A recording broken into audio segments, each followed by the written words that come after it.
ભારતીય સેનાના ઓપરેશન સિંદૂરની અભૂતપૂર્વ સફળતાની ઉજવણી કરવા આજે ભુજમાં ભવ્ય તિરંગા યાત્રાનું આયોજન કરવામાં આવ્યું। સેનાના જવાનોના પરાક્રમને બિરદાવવા માટે તિરંગા યાત્રાનું આયોજન કરવામાં આવ્યું। ભુજના જ્યુબિલી સર્કલથી યાત્રાનું પ્રસ્થાન કરાવાયું। 300 મીટર લાંબા તિરંગા સાથે યાત્રા ભુજ શહેરના વિવિધ રાજમાર્ગો પર નીકળી હતી। કાર્યક્રમમાં સ્થાનિક રાજકીય આગેવાનો, સામાજિક કાર્યકરો, સેનાના જવાનો, પોલીસના જવાનો પણ જોડાયા હતા। ऑपरेशन सिंदूर करोड़ों भारतवासीओनी भावनानुं प्रतिबिंब छे। भारतीय सेनाए आतंकवादने जड़बातोड़ जवाब आप्यो छे।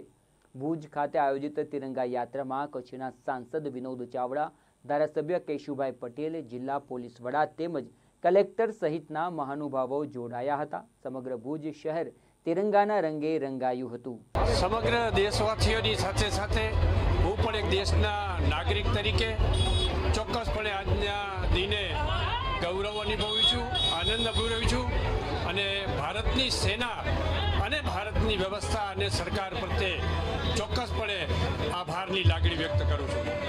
देश में जे प्रकारनी परिस्थितिनुं निर्माण थयुं अने जे मजबूताईथी देशे आतंकवादने जे जवाब आप्यो छे ए जवाब अने सैनिकोनी वीरताने बिरदाववा माटे आजे ज्यारे भुजमां आ तिरंगा यात्रानुं आयोजन थई रह्युं छे त्यारे समग्र देशना जे सशस्त्र दळो छे ए दळोना सौ सैनिकोने हृदयपूर्वकનું वंदन करूं छुं।